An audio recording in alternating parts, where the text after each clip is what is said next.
Here is my dynamometer that I'm using to optimize a bunch of propeller designs, specifically toroidal ones, which I will be putting on my autonomous boat down there.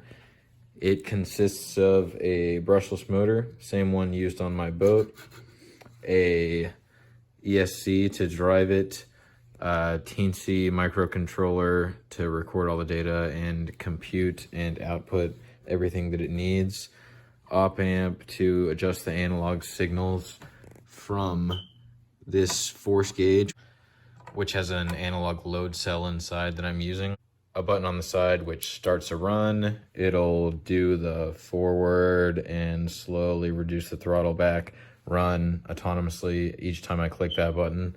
It records the data to an SD card there. Current sensor to sense the current draw of the motor, and it's wired in such a way that all the logic does not draw current through that sensor. It also taps off of one of the motor phase wires to count the pulses going through it to get the RPM.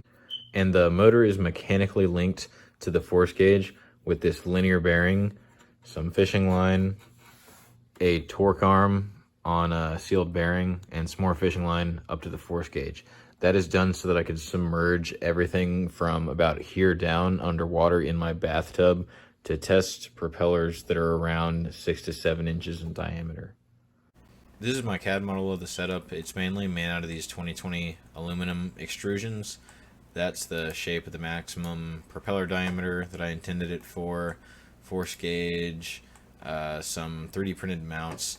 This one is intended to block or rather redirect the water flow from the propeller from pushing on the torque arm directly, because that's what pulls the tether between the force gauge and the propeller itself.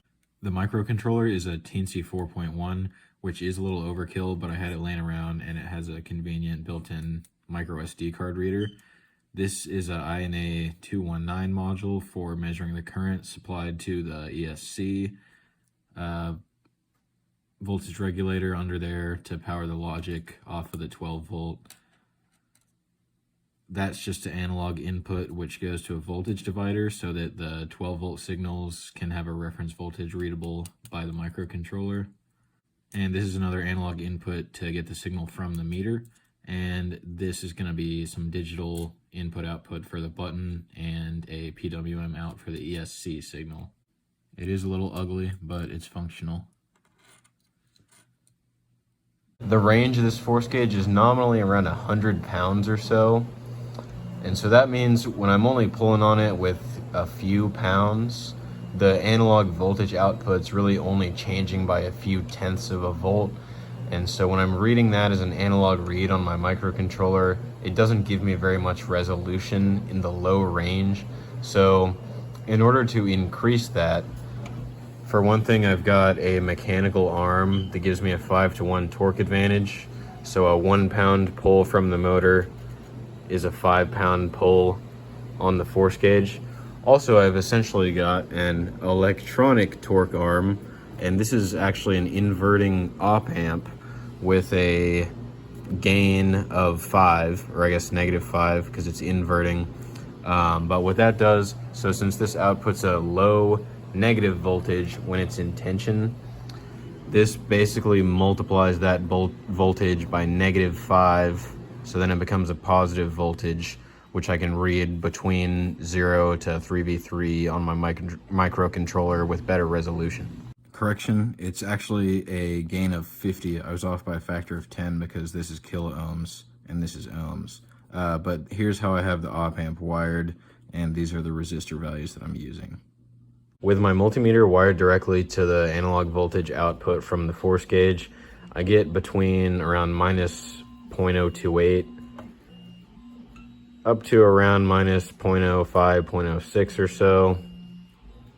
And that's a pretty low difference. And now with the multimeter wired to the output of the op amp, I'm getting around +1.4 up to roughly in the 2.5, 2.6 range. Here's the same op amp circuit wired into a little proto board. The op amp circuit is mounted right here. It takes its input from the analog out, of the force gauge itself, and then it just outputs to one of the analog pins on the microcontroller, and it shares a ground there. And its 5-volt source is coming off of the same voltage regulator that powers the microcontroller. At this point, everything's fully set up mechanically. Got the electronics tested, op amps added in, button mounted over here, gauge itself is working. Time to put it in the water and run a few tests. Of all the initial props I'll be testing, this is the one I'm referring to as number 1. This is what I've been using on the first few successful missions of my self-driving boat. It's just FDM printed. It's pretty rough on these back surfaces. This is number 2. It's a little bit bigger diameter and a little bit more aggressive pitch than number 1. It's never been used in a real mission because during testing it was drawing a little too much current, and so that's when I kind of made the other one less aggressive, and that's what I ended up going with. And now into the fun toroidal propellers. This one, number 3, has pretty basic geometry. It's just a few circles that are extruded along in a spiral, constant cross section. I don't suspect this will do that great, but I tried to model it at a pretty mild pitch, so we'll see how that goes. By the way, the center circles are going to look kind of bad in these because I actually forgot to CAD them in and just drilled them out after the fact. This is number 4, which I suspect will do the best.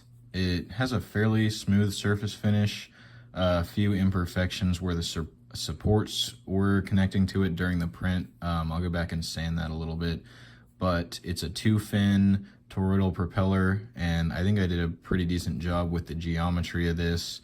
It's a pretty aggressive pitch in towards the center, and it gradually gets milder and flatter towards the tip, and then it gets aggressive again back towards the center.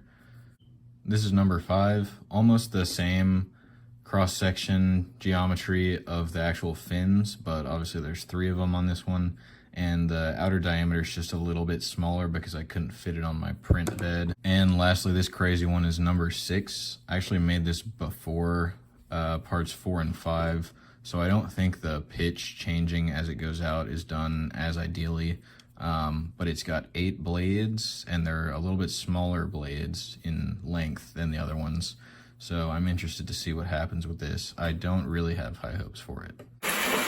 This is starting to feel a little bit like a death by toaster drop type of situation, but I guess I can always yank the plug out. And the first test is the current state-of-the-art propeller that I've been running my autonomous boat off of. Let's see how it goes.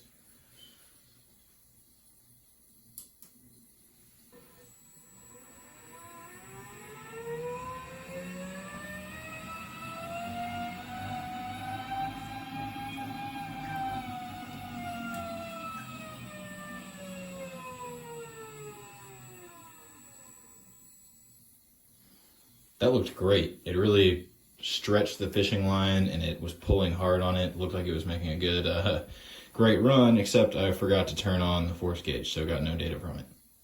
And take 2, contact.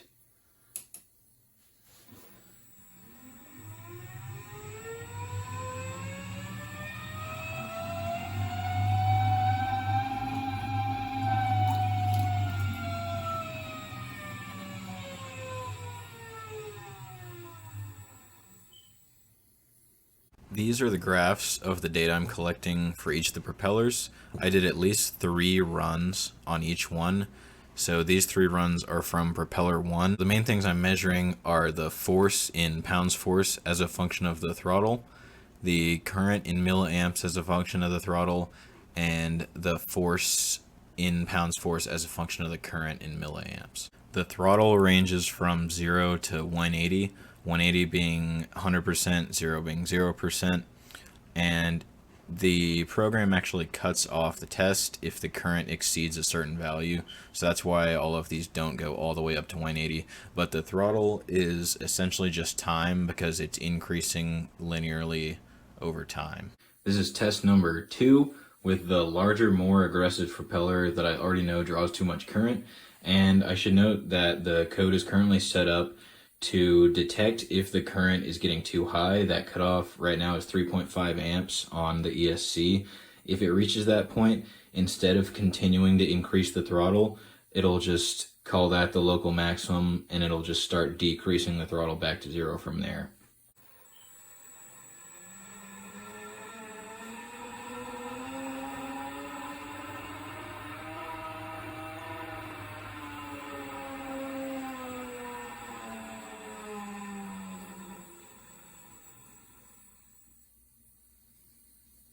That almost seemed a little on the weak side, at least by sound and by watching it. The test probably ran short because it stopped it due to too much current, and it kind of sounded like the ESC was having a hard time getting it up to speed that it was trying to get it to. So what's going on with the force, particularly in this first test, that was a bad one, is there's static friction in the linear bearing to start out with. So when the prop is initially spinning up and gaining more and more speed, it doesn't actually move on the linear bearing, and therefore doesn't increase the tension in the line and affect the force gauge up until a critical point where it moves, jolts forward, and puts a spike in the force as its acceleration kind of reaches the tension in the line. The lower line is the force that the gauge was experiencing as the prop was spinning up, and then the direction changes, and this upper line is the force that the gauge was experiencing as the prop was spinning down. And the reason why there's a gap between these two lines is because on the way up, the friction in the linear bearing actually opposes the direction of the tension being increased on the line, and on the way down, the friction kind of goes with the tension in the line, so that shows up as a slight increase in the force. We also see a flat spot in these upper lines because as the prop comes to rest, there's still a little bit of tension left in the line that's able to be held in place by the static friction. In a perfect frictionless setup, this would theoretically be one single line that intercepts 0. And to get the actual force that the propeller is generating, what I would do is take the linear portions of these lines, find their y-intercepts, and I would add the force of dynamic friction to this lower line and subtract the force of dynamic friction from this upper line because their directions of travel are different and opposite. This is test 3, the basic geometry toroidal propeller.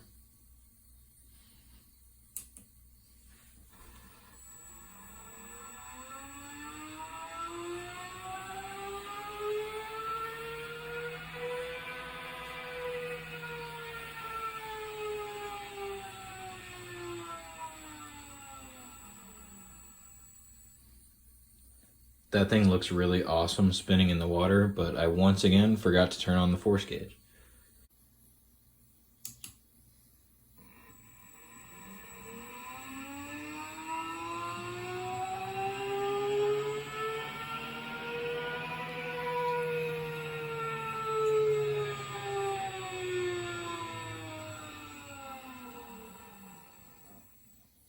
The next point of interest is the current, and this produced a nice exponential curve with only a little bit of variability on the way up. You can ignore this last plateau here. The sensor that I used actually can't measure currents above 3200 milliamps. So in reality, if I allowed the test to continue, I would expect that to continue increasing exponentially, not plateau right there. The current draw does not have two separate lines because it doesn't really care about the friction or actual movement of the linear bearing, only the rotational speed of the propeller and the interactions with the fluid moving over it.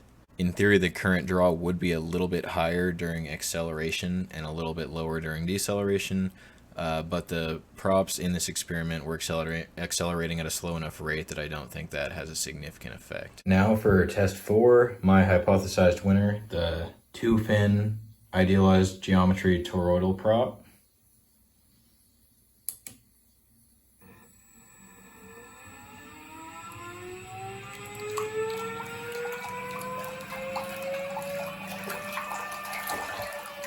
Oh man.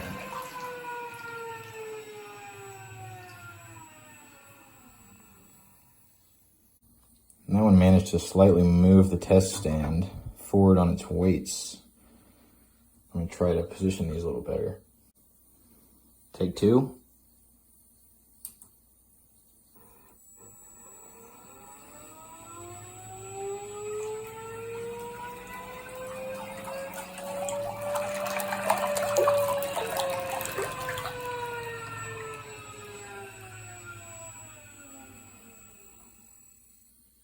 Wow, just at a glance on the force gauge, this seems to be about double anything I've seen so far, but I'll have to check the data and know for sure.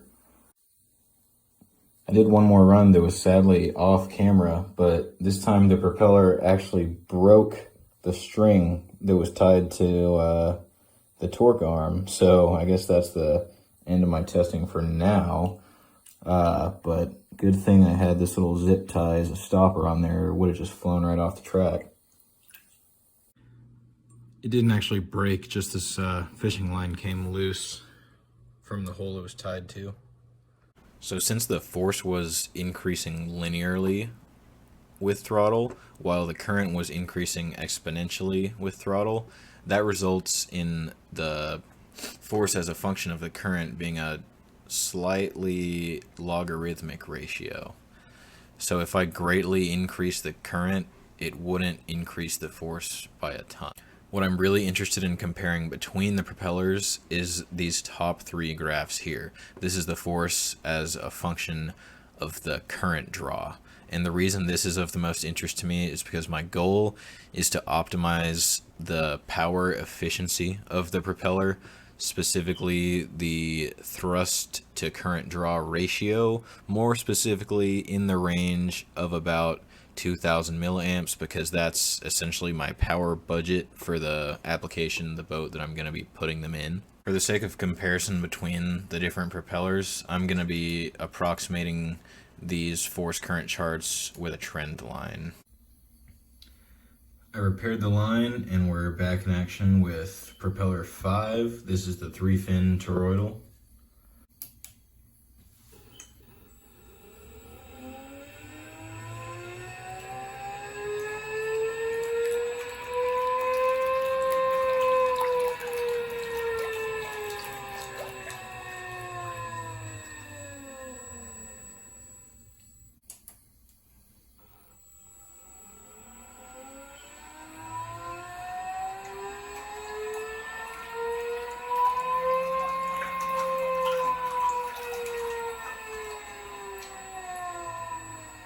Last but not least, with test 6, the crazy multi-finned toroidal propeller.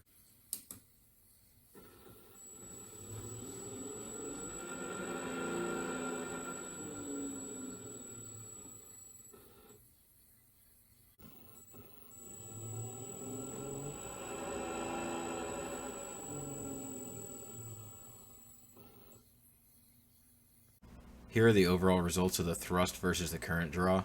Very clearly, the winners were props number 4 and 5 with just about double everything else for the entire span of their current draw. And the two idealized geometry toroidal propellers were by far the winners, with the 2-blade outperforming the 3-blade in thrust efficiency for most of the high end of the power draw. But interestingly, the 3-blade outperformed the 2-blade on the low end. What I think was going on with most of the low-performing ones, particularly with Propeller 6 and with Propeller 2, which were the most aggressively pitched ones and had the most angular drag as they were spinning, is that the throttle was increased and the motors were increasing their current draw, but they just weren't able to accelerate the angular velocity of the propellers enough, and so the current draw just kept increasing without the speed really increasing, and so the thrust kind of flattened out for those two. It wasn't as much of an issue with props 1, which is the one that I was using in all my prior tests of the autonomous boat, and prop 3, the kind of funky basic toroidal design one. So of the best props, 4 and 5, the thrust output in the current range I'm particularly interested in, it's around 1.3 pounds force, which is like 6 newtons or so, and that's per prop. So like 3.6 or maybe 12, 13 newtons total for the boat that I'm gonna be putting them on.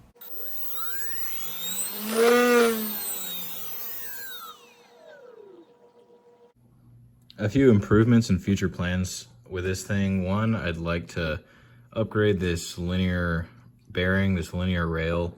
It's already showing some corrosion after only like an hour total spent in the tub, and it has a little bit more static friction than I'd like.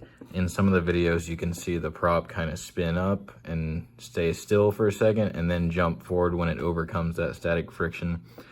So I expect that to cause a little spike early in the force gauge data.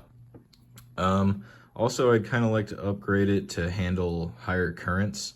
The limiting factor right now is the current measurement chip, this IMADA 219. That can only measure about 3.2 amps of current, and that's okay for this application. The reason being, I'm using the same motor as I'm using in my solar powered autonomous boat, because that's really what I'm developing these propellers for. And in that application, I am limited to actually less than 3 amps per motor of current. So I really don't want to be optimizing anything at higher current levels than that for now, but I could use this for other things in the future. All I'd need to do is either replace this with a shunt setup or do something different to measure the current. I'd also like to replace this fishing line with something a little stronger that's less likely to break or have a knot slip, and also that doesn't stretch as much. The stretch itself will not affect the measurements, which are entirely dependent on the tension, which doesn't really matter in terms of the stretch. But that much movement is more than I anticipated and intended, and what that does affect is the angle of my torque arm, and I was really expecting that not to change by more than a couple of degrees during the runs and have an insignificant effect on the distance of the torque arms here and there. And I designed this with a 6-inch propeller diameter in mind, keeping it relatively low so that I could make this mount not too terribly high, in which case the axis of the propeller being significantly offset from the linear bearing introduces a bending moment that adds some friction down there. So really it'd be better to keep this as low as possible or to add a second rail above, but I'd really only want to do that if I wanted to test really big propellers. I do plan to take what I learned from the data I collected on these 6 propellers to create another generation of a few different ones to optimize further and make some design changes based on the data from these runs and create something that's totally optimized for this application. But that's all I've got for now, so thank you for watching and have a good one.